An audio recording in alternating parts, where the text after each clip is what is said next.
Every speaker we have is a former or current educator in some regard. And that's important to us because just having the world's leading expert in something speak doesn't mean it helps the people that are listening. And teaching is an art, and it's something that is learned over a lot of years. It's a craft that you hone. Would I ever go to an all online taught dental hygiene school? Heck no.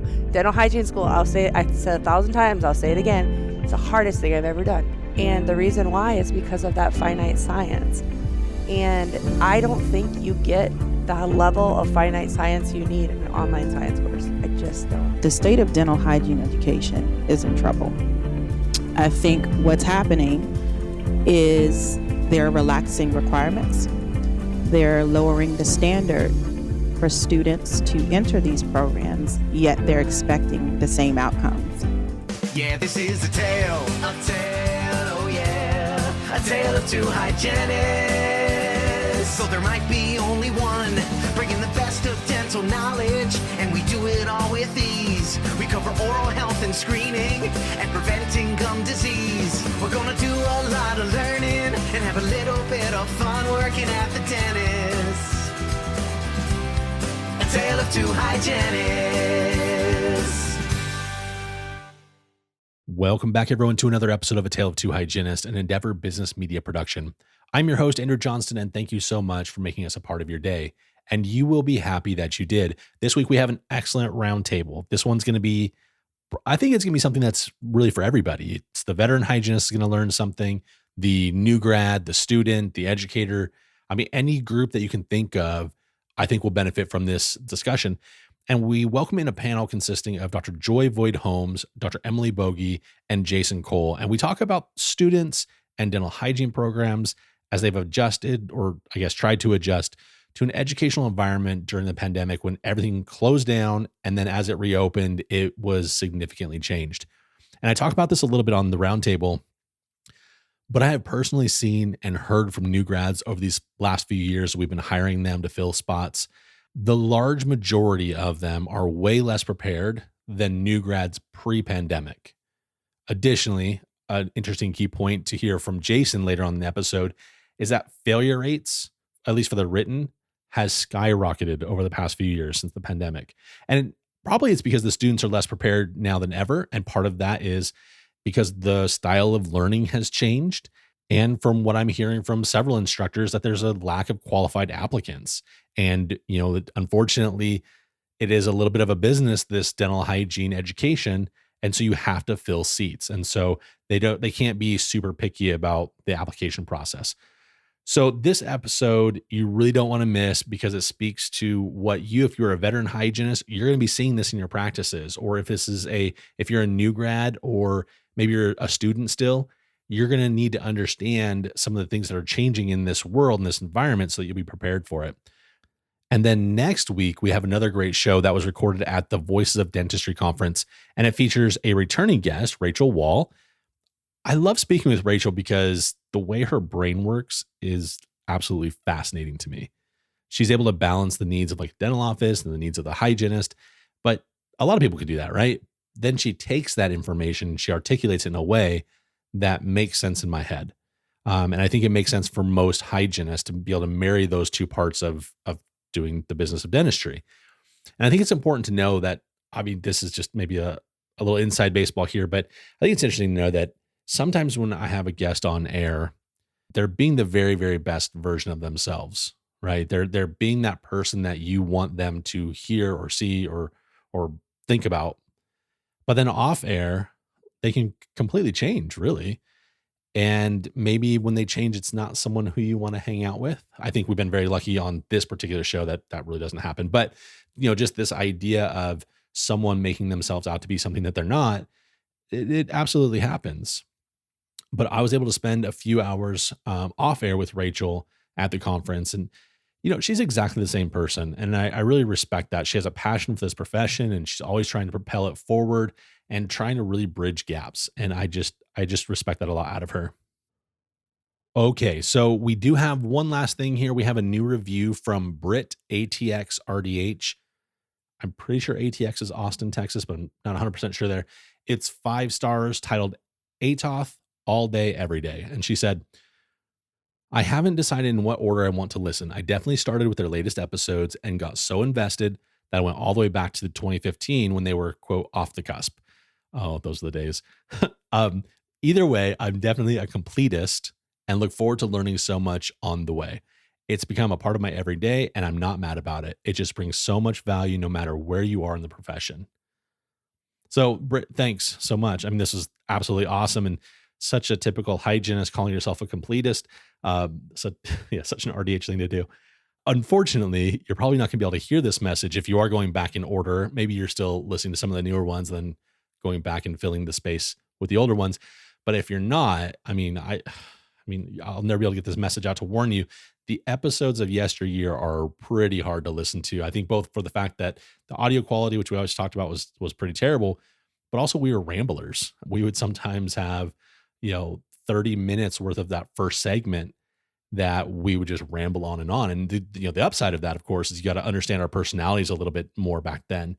But of course, the downside is you're always wanting to get to the guest and get to like the really, really cool stuff. So I both miss those days and I absolutely do not miss those days. I like having these, 5 minutes or so intros and then throwing it to the guest. So thank you so much for reviewing that. It was really cool of you. I would also like to have a conversation with you one day after you've completed this whole list of shows that you've listened to, because I think having, lived it day in, day out for, 7 going on 8 years, you just kind of forget about a lot of things, and hearing it from your perspective would be kind of fun. So I think that is all for me for this week. Thank you again, everyone, for listening, and I hope you enjoy this roundtable discussion. A tale of two hygienists. All right, welcome everyone into the podcast. Thank you for being here so much. We're going to talk today about COVID students, I think. So we have Emily, Jason, and Joy here on the show. Jason, I think this is your first time to the show, so if you don't mind introducing yourself to the audience, that'd be great. Well, first of all, thanks for having me. My name is Jason Kole. I'm the Chief Operating Officer for Dental Hygiene Seminars. And the COVID student, the topic of this podcast, is really something that hit home hard with us, because when you do in-person gatherings for a living, COVID had a big, big impact on our industry. It really has changed everything we do, I think, in a lot of ways permanently. Yeah. So it's been quite a ride and a journey. You have some interesting stats we're going to talk about a little bit later on, but right now I think why did I get the big mouth? That's the question that I have about this. Because you lead this train. Okay. You're engineering this train. I'm not saying it was on purpose, but it wasn't not on purpose. Jason's also a podcaster, everybody, and that's why he has such excellent delivery. Thank you so much. you have a podcast? Yes, I just said I wanted to be a guest on his podcast. I believe we've been talking about it for literally the last 30 minutes, but it's fine. I was actually in class for the last 30 minutes. She was. Yeah, that's because I came here to learn. She says that on the podcast, but we all know the truth. Well, you're in the right place if you came to learn. That's all we know. Right. Ooh, look, a fireman. It matches your color. Yeah, no, for sure. It does. So as we talk about this, Jason, I know you have to have your COO, hat on and your voice and all that stuff, but this is a pretty darn serious dental podcast here, but also don't be too serious because we have 2 doctors joining us. And doctors add to the seriousness. Don't you agree, though? I think so. When someone has a doctor in front of their name, immediately, I don't know about you, but I'm intimidated. I am. They're forced to be reckoned with. Should be. All right. I mean, and these 2 women that are on the podcast with us are strong women who are just really great at what they do. So it's hard not to be impressed by their body of work, but you just being in their presence kind of just gives you the chills. Yeah. I actually prefer to be referred to as a Highland warrior. I was just going to say that. Okay. Well, not just strong, but a Highland warrior. Well, right. Yeah. Dr. Emily Boge, Highland warrior. Highland warrior. I have to respect that. You've earned that. So we can absolutely do it. Mm-hmm. But to be able to call both of them friends, a big deal to me. Yeah. I think that's a big deal. Yeah. Oh, stop it. Well, doctors, welcome into the podcast. Dr. Joy, thank you for coming back again. As always, thank you for having me. I think the last one we did we talk about like the ADHA, and I feel like we did like a roundtable. Yeah, the 4-hour podcast that the No, world not didn't that hear. one. Not that one. No, We did do another one after we did that. one. I think it was like sponsored by GC. I think. Or Yes, it was. Pulp Denner. One of the ones. Anyway, Dr. Emily, thank you for being here. Yeah, just regular Boge is okay with me. Why are you here at this I'm conference, at not this sure why seminars? well, I heard that Jason was coming to town and that he wanted to have fun. And then when it came to have fun last night, he was ready for bed. I don't know. So it has nothing to do with your students No, getting oh yeah, educated. students. I do. I have. Okay, let me yeah, tee up no, the no. softball a little bit easier for No, you. I'm sorry. So yeah, I have all my senior students here. I also take a faculty with me, and the faculty rotates. So I go every year as the administrator, and then I take a full-time faculty here with me every year. And the fee for our students is included in their cost of student fees. And so they don't have to worry about having the financial responsibility of coming up with the money. I mean, it's not a lot of money if you think about the grand scheme of, the rest of your life and preparing something that's going to help you pass something that's going to give you the rest of your career. But at the same time, I remember being a student and I remember not having that money. And so when I became director, I did add some additional fees for the students, but all of the fees help them to succeed. And the other thing with fees is if they qualify for like the GI Bill or financial assistance, or they get scholarships based on their need, that's all considered in there. And so if they're going to have to pay for it anyway, you might as well try to help them get it covered. No, for sure. Is that pretty common? Did you hear some different schools doing that same thing in you? Well, our school's always done it, but I looked into what we could legally put in there. And you can put anything in except for like hotel rooms and the cost of their clinic shoes. So we also include their scrubs and laundry for their scrubs, their dental instruments, their typodonts. So they don't have to buy any of that out of pocket necessarily if they have some sort of aid. That is incredible. Yeah, because I was one of those kids. I'm one of 11 kids. My parents, they weren't going to be able to help me out a lot with college. And I was fortunate at the time that I had a boyfriend who's now my life boyfriend, Husband, who could support me at that time because it's expensive. We also include our board fees for NBDHE and for credits. I love that. Because I remember trying to come So up smart. with that money, and I was like, At the end of spending tens and thousands. $1,500 is a pile of money. It really Yeah. is. And so I just remember thinking, where am I going to come up with this? And I was fortunate to have somebody there, but not everyone is in that position. And so the more that we can help the students out, the better. Jason, do you see that? What other programs are also doing similar things, or is this kind of an anomaly? No, I think some schools do it. I don't think it's common. I wouldn't call it common. I don't think the majority of schools do it. I think a lot of them leave it up to the student, which touches on all the things that she just talked about, which is tough. I mean, we understand. Well, and I can tell you why. It's because there's some level of liability you put on the company that you trust to do your board review. Right. And so if you require students to attend, you're saying to that board review company, we trust you to train our students. And if that isn't, if that trust is misplaced or you don't know and it comes back on you, it could be sticky for the school if the student says, well, they made me take this board review and I didn't pass. Right. And so that's why. And so I think people just need to know, this board review is good. It's so good. It's so good that we've been coming to it for forever. Plus, I mean, in addition to there's a guarantee, right, Jason, and the pass Yes. rate's exceptional. Yeah, the pass rate is exceptional. I mean, we're well past 99%. And first of all, I want to thank Dr. Boge for those kind words. I mean, that it is a big responsibility. We do take that very seriously. I mean, our company is made up of educators. Every speaker we have is a former or current educator in some regard. And that's important to us because just having the world's leading expert at something speak doesn't mean it helps the people that are listening. Right. And teaching is an art, and it's something that is learned over a lot of years. It's a craft that you hone, and we believe in that.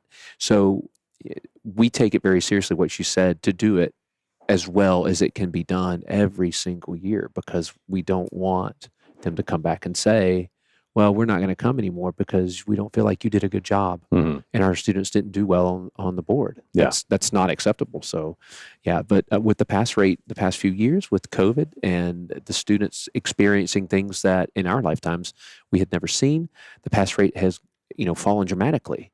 And we were able to maintain our pass rate by and large, even through that. So as the pass rate declined by almost, the fail rate went up by almost 700%.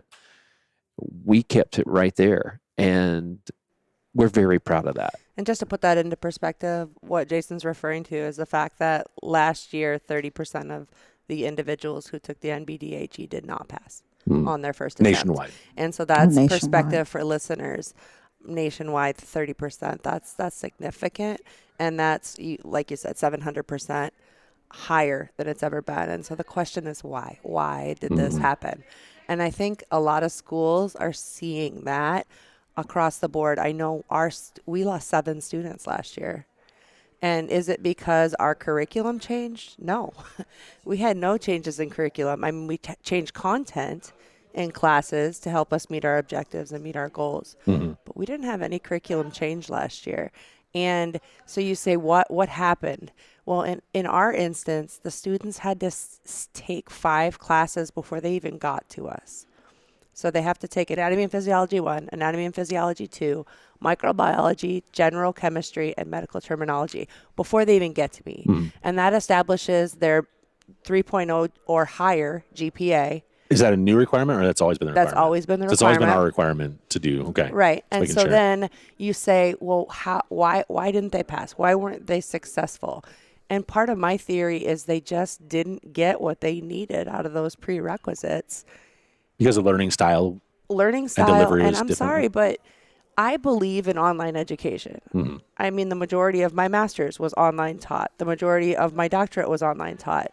Would I ever go to an all online taught dental hygiene school? Heck no. Dental hygiene school, I said 1,000 times, I'll say it again.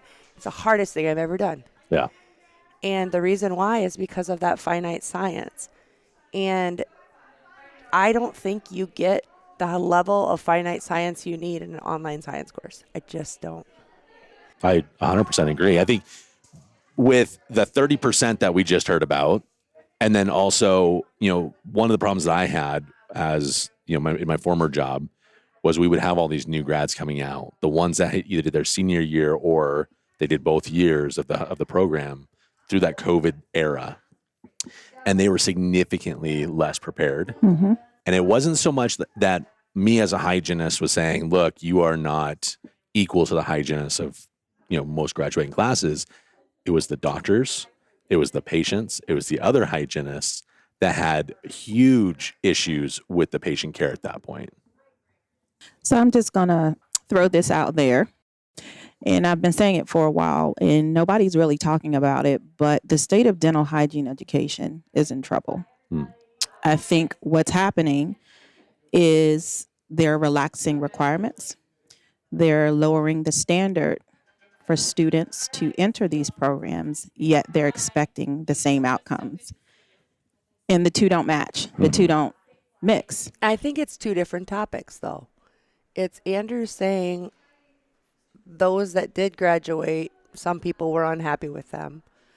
And I'm saying we're not graduating as many. And so I think it's 2 discussions. It is 2 very different there's discussions. people who will say, if you're not prepared, you're not getting my signature on that requirement from the state that says that you passed. But that's not common. I feel because of COVID that wasn't the case, and this is where we are, unfortunately. And I can speak from some personal experience. I also think we're in a virtual world, and I think one thing COVID did demonstrate is that not everyone is a virtual learner, and that's why I feel like these in-person board reviews are so very important. I believe with the in-person board review, that's real-time feedback. You can ask questions, you can get that clarification, and that's not always something that you're going to be able to get in a virtual learning environment. It's so political, though. I mean, Extremely. I have so much administrative support at my school where if I say to the administration, this person is not prepared, they are not meeting standards, the administration doesn't say to me, well, can't you just bend those standards a little bit because COVID and Count yourself blessed, because and that's not the case. That's what I'm trying to make abundantly clear here, Yes. Joy, because Yes. the elephant in the room is what's happening behind closed doors and how much support people are getting. Because Correct. as a program director, I am going to push this to the next level and say, I think that as a site visitor for CODA, not speaking with my CODA hat on, But my question would be, what can Kole do to support that, or to make it abundantly clear that they are there to say, if you have this problem, come and let us know. So let me get into Kode, because as an outsider, I don't understand Kode accreditation nearly to the extent that both of you do. Everyone that's graduating and wants to get licensed as a hygienist has to graduate from a Kode accredited school. But what kind of teeth do they really have past the initial accreditation? Because they don't come back for several years, right? Okay, so I want to clarify this. Every person who wants to be a dental hygienist, unless they live in the state of Alabama, has to graduate from an accredited program, because the Alabama board has an option saying, we'll accept this other level of training. That's Preceptorship. This is kind of about, this is what my dissertation was about. So. Yeah. So then you have to say, this is what I say to parents when they come to the school to visit. I say, well, I run the program technically, but really Kode runs the program. They are a company that's affiliated with the ADA out of Chicago. They set the standards for excellence in education. I have to prove that I meet these standards. Every 7 years, they come out, they put a rubber stamp on my program, and they say, hey, Hawkeye's doing a great job. And then they leave. If Hawkeye's not doing such a great job, they say, this is what Hawkeye has to fix. If you don't fix this within this amount of time, we're going to take your accreditation away. We take your accreditation away, your students can't get a job. They can't get a license. And so they set the standards, but they don't tell me how I have to meet those. It's a program's purview on how they meet the standards. And so every year I have to send a formal report in. But then every 7 years, they come to me and they make sure I'm not a liar, pants on fire on that report, right? And so it's a really big deal to keep your accreditation. Sure, I guess, but when we're having these kind of the issues where maybe the dean of a particular school or whatever is coming down on the program director, what can Kode come back and do and be like, hey, dean, back off. We need these standards They can in place. take your accreditation if someone reports what they're doing. And that's the key. The students have the right to formalize a report. Anyone who works at the college has a right. Actually, I even have to 60 days before my site visit, I have to post in a public way that anyone can bring comments. So people on my advisory committee can make comments.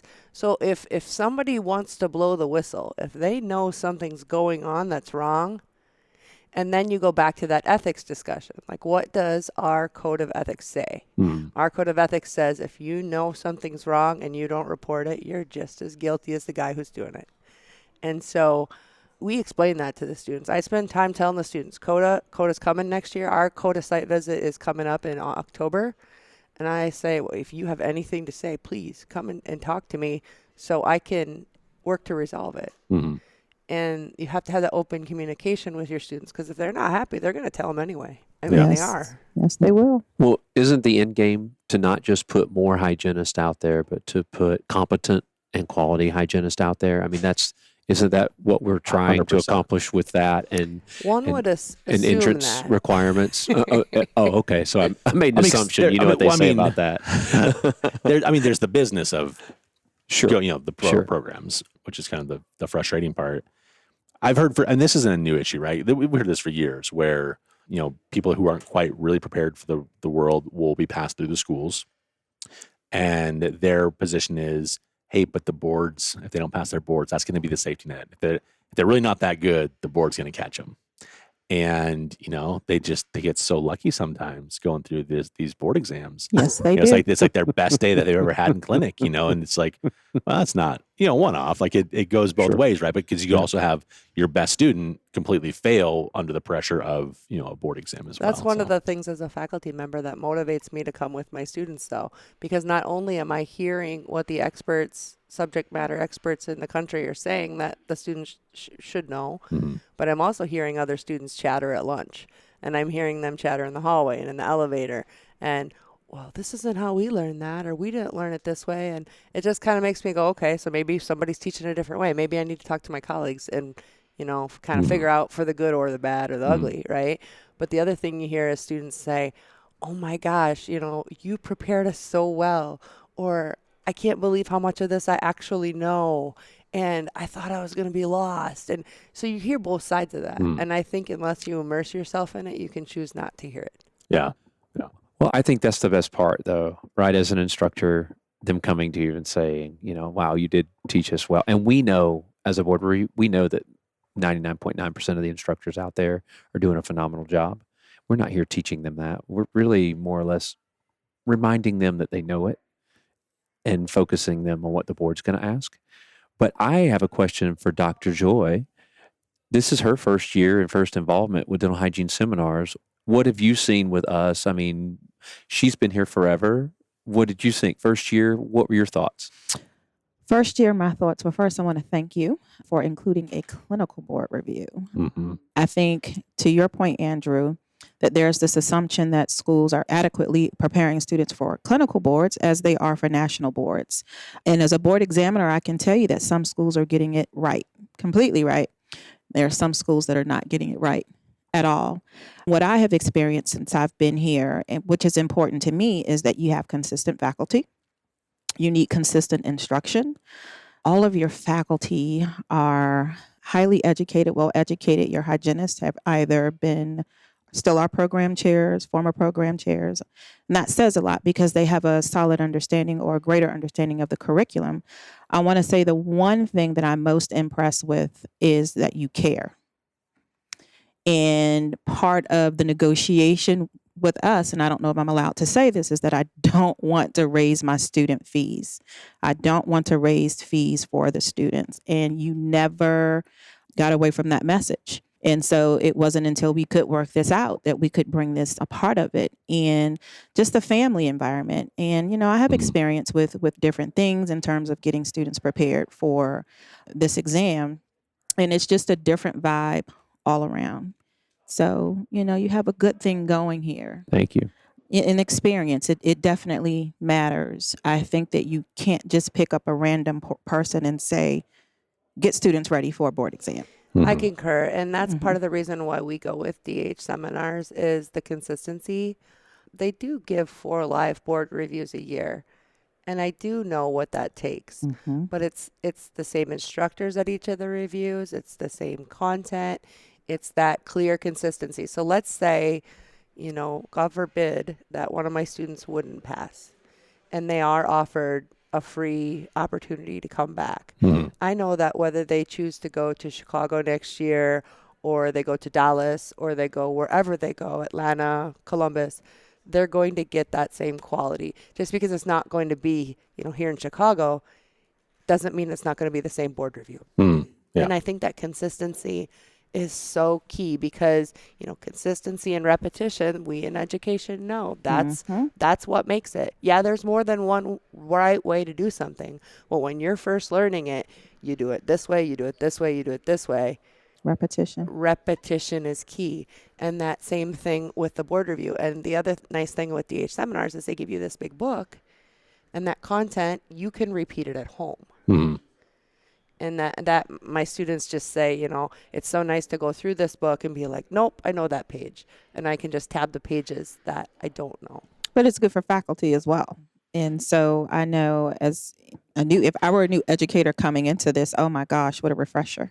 That's one of the first things I do when I hire faculty. Yeah. I say, we own the content in this book in terms of we own the book. You can read the content, but you can't reproduce it. Correct. But even, if I've been a clinician out for 20 years and I'm going in to teach clinic, I can read that clinic chapter and be like, okay, now let me read the clinic manual. Let me read the grading Talaval manual. Okay, I'm ready to rock and roll. Absolutely. Well, I think the biggest thing for us is our job and our mission is to help you pass. So we're here until you do it, and we don't have a lot of repeat business. And that's good for us. That's good. That means our pass rate's high. But there is no question. You can come to me and you can email me. I give people my cell phone all the time. Like, look, whatever you need, we're going to be here with you. We're going to do it. That's what our job is. That's what we would. And I'm glad she said that we cared because that's true. We really do. We really do care about the show that we put on. We care about the quality of it. We care about we're doing a good job. And you're good to faculty. So that's the other thing. It's like, okay, you're a faculty member and you travel all the way here for your students. Listen, I don't want to sit through microbiology. I did that 25 plus years ago. But there's something here for faculty as well. And to your point, what I will say is, in my mind, you can't fake authenticity. People can't. see No. You'll get right caught. through it. Yeah. Exactly. And Yeah. in my career, Yeah. you know, you talk about building your brand, and my brand has always been like, this is me. Take it or leave Take it or leave it. Some people love it. Some people don't. Lots of but- people have left it. No, I'm just kidding. I love it, No. Bougie. That's- I love it. We all love it. No, Yeah. we all love I'm it. telling you, like, you can be fake, Mm. but you only can be fake for so long because you're going to trip on your tongue eventually. Absolutely. And I mean, that's part of my brand, that I trip on my tongue. I say what I want to say, and later on, sometimes I get in trouble for it. But you know, you have those people that want to be perfect all the time, and it doesn't come across as real because nobody's perfect all the time. Right. I have a question for you, Andrew. Yeah. Well, hold on. I'm the host. You don't get to ask me questions. I know. I facilitate discussion, ask you guys questions. That's all I do. Can Go I, ahead. Can Yeah, I of ask you course. though? Yeah. So someone who's involved with an examining board and someone who has seen new hygienists come out not as prepared, what would you like to see at a board review? I don't know if I'm ready for that question. I think because this is my first time coming to a board review since I was a student lots of years ago, that the board, the examining agency I work with does clinical. And so I think that you guys are nailing it with the clinical portion. But again, I don't know the competition. I'll be very honest about that. This is why I'm on this side of the mic, not on your guys's. But my thought is that if you can prepare these COVID students, I'm so sorry to keep coming back to these COVID students, but like that's the 30% that are failing. Yeah. Like if you could add that next component so that we can reduce the fail rate for the clinical exam as well, not only just the national board, in one fail swoop. Right. I would love to see that personally. Yeah. But that's just because I'm really tired of fielding questions from doctors like, why didn't they teach us in school? Why didn't they, how do they pass their boards? How do they do all these things? So, I mean, Well, and one thing I do when I go back to school is I buy the students lunch next week, and I say, so now you finished your board review. Where are we at? And I say, what are I have a little rubric I follow. It's like a little booklet I built that says, what are your 3 subjects that you're just frightened of? Because when I came back, when I was a student, that's what I did. And then I went and I read a few nursing, because there's not really anything written for dental hygiene. I read a few nursing exam preparation books. And that's what they say to do. Take your top 3 subjects, break each of those subjects into the top 3 things that you don't know, and build yourself a calendar on how you're going to figure it out. And when are you going to test? Like, put that date on the calendar so then you know when you're going to test, how much time you got left, and how you're going to break up the time. But what I do for my students is I put dates that they have to be places and do things and that they won't have to study. So I give them a calendar of January, February, March, and April. And I say, this is pinning day. If you want to take your board, I'm not going to make you schedule your board between now and then, but most of you are going to want to. Let's figure this out. And we sit down and we map it. And that way they have a visual of a plan of how they're going to figure out what, dental hygiene seminars wasn't able to recall in their mind. And so that's just, like, there are added things that since I've been here so many times, I see maybe what's missing or what I'm going to be able to connect with to get my students to the next level. So we have a lot of our episodes are very like clinically based. We just had one on CPR just before you guys all came on. I feel like this episode's going to be mostly geared towards, students and educators.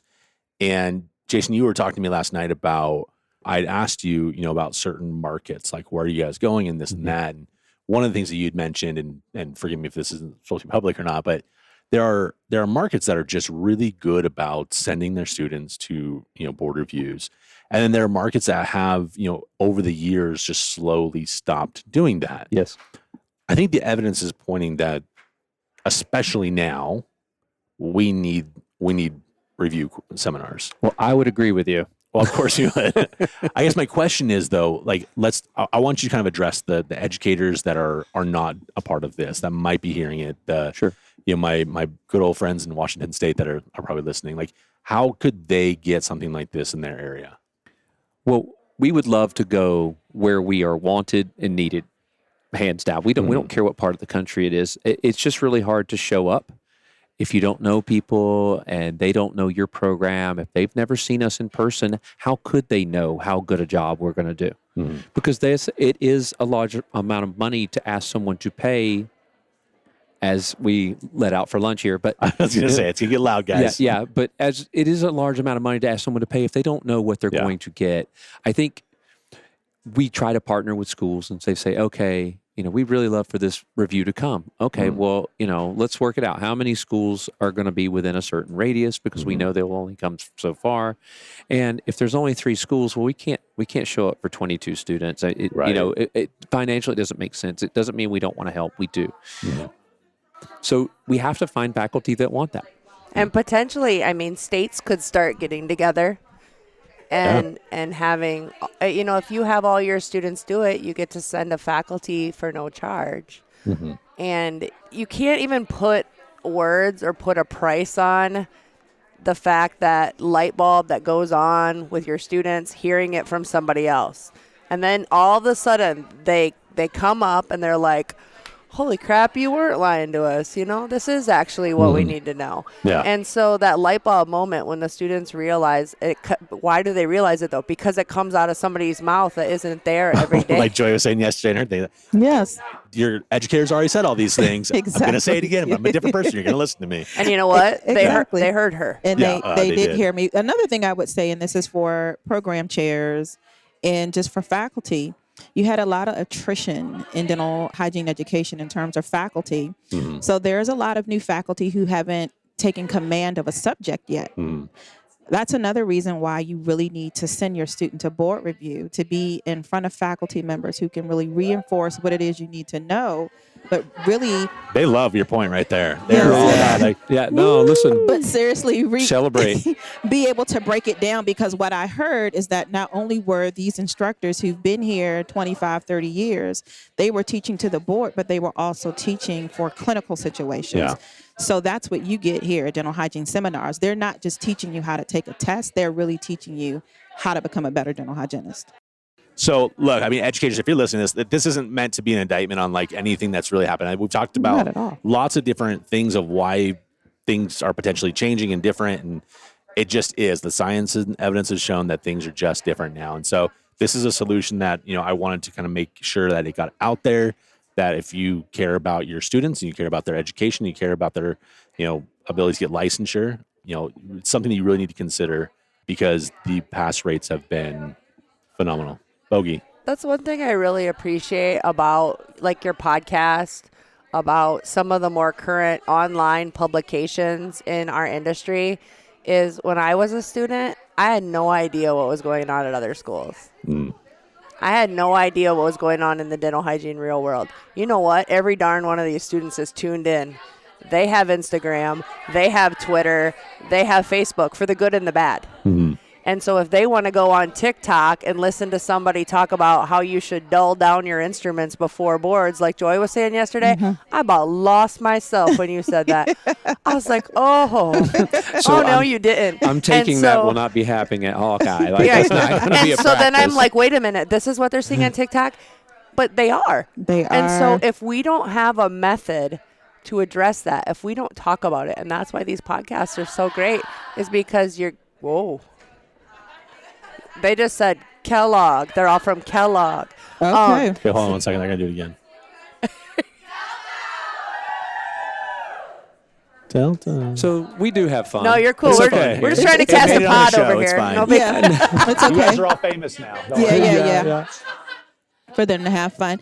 Well, another thing I thought about, and I'll say this really quick, is, and you will appreciate this, is that, at the end of... What the fulcrum? Here we go. So at the end of at the end of every national board cycle, you get your scores and you see how your students rank compared to other students across the nation. So, and this just speaks to the power of a board review. Prior to me taking over community, our students were testing 2 standard deviations below the norm. So that meant that there was something that the instructor was doing wrong, the school wasn't getting it right. You come to a board review, you figure out, this is what the board is looking for. And I thought that this was important, but no, this is not that all of it isn't important, but maybe let me double down on this because of what I learned from board review.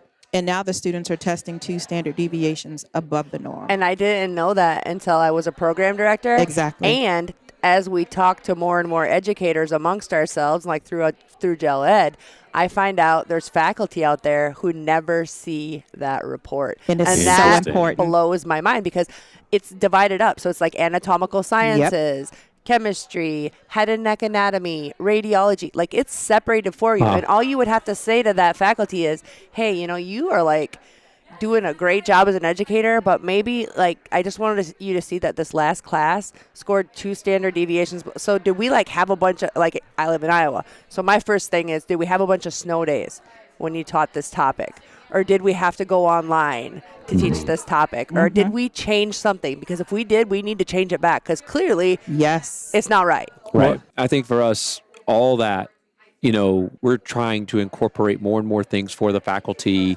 while they're here, not just to sit in the room and listen to another faculty talk about a subject that they also teach at their school, but how to help them improve their teaching craft and how to hone that craft. And for someone that might have an idea that you've never heard, or through a methodology that you need to learn. And we want to incorporate that for the faculty as well. And that's the moving forward, we're going to really focus on that in addition to what we're doing in here. So Sounds like you want Gel Ed on board. well, that's exactly what I want. I'm Shameless glad- plug. You know what? That's exactly what I want. You know what I love about you saying that, though, is there's so many instructors, I think, that feel threatened to come to the board review because someone might teach their student something that they didn't teach, or someone might teach it differently. And heaven forbid anyone do anything differently, because we are so trained as educators that repetition is the God among gods.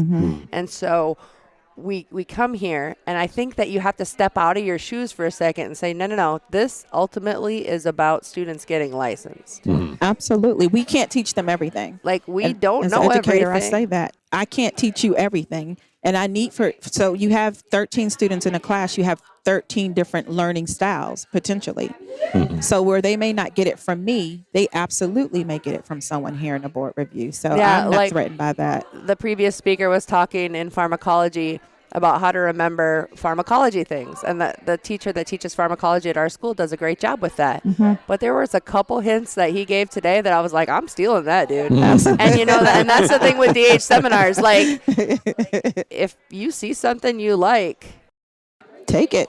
use it by all means. I mean, it's almost like more of like a complementary calibration. It's not really Yes. stealing it per se, but No. you're all getting on the same page, and I think Right. that's There's super, so super many important. schools that take that perception, though, and I do not agree with that. I don't either. Well, we want to fight that. Like, we don't want that. I said it earlier. We think 99.9% of all instructors are doing a phenomenal job, and we're just here to remind the students and tell that they already know this stuff, and that their instructors did do a phenomenal job. We definitely don't want to be at odds with the instructors. That's not our job. We want love to that about support that. what you're doing, not try to prove. And that thanks for dinner last night. That was so good. It was you're really welcome. good. Well, That that's what we chocolate do. cake The was- chocolate cake was phenomenal. Oh, yeah. Should have Well- started with a chocolate cake. That's part of a And thank you Andrew to the had faculty. that quality H2O water boy. Yeah. Kept All right, hydrated. so Jason, everyone wants to be able to contact you. How can they reach out to you? Well, absolutely. You can reach out to me at jasonk@dhseminars.com. You can also just go on our website and go to the contact us page. dhseminars.com is our website. It's been there for years and years. But I am the customer service guy. I'm the IT guy. I'm a lot of guys. And so if you have an issue, you can contact me anytime. I'm happy to help. And that, again, that's what I'm here to do. And So if any faculty out there want to know, how we organize, how we do things with board review, I'm happy to help with that. I've talked to a few people through that, and it's not as hard as Jason makes it real easy. You have your students go online, you send them a list, it's done. And how can they contact you? Me? Oh, yeah, me. Emily, EMILY.BOGE at HawkeyeCollege.edu. Or you can Google me, and there's plenty of ways to get a hold of me online. And Dr. Joy? Info at drjoyrdh.com. And it sounds like we need a Gel Ed webinar, how to get faculty on board with dental hygiene seminars. We do, and I'm happy to make an appearance, guys. You know- I mean, I know I'm in Let me demand. show you how to plug in the HDMI cord. That's what he wants that course on. If you guys need hookups, I am your guy. Like, that's what I'm good at. Being an educator though, it's like drinking out of a fire hose. Like I thought when I left clinical practice, like I'm gonna nail this. I had no idea, How tough it is. but how rewarding it is at the Very. same time. Yeah. Oh gosh, absolutely. And there's so many educators out there that I really just need to say thank you, because we need you and we need more of you, and it is staggering to look at the statistics. So I try not to, Yeah, but we need more of you. we do. Awesome. Thanks, everyone. Thank you, Andrew. Thank you for having me. Bye. Yeah, this is a tale, oh yeah, a tale of two hygienists.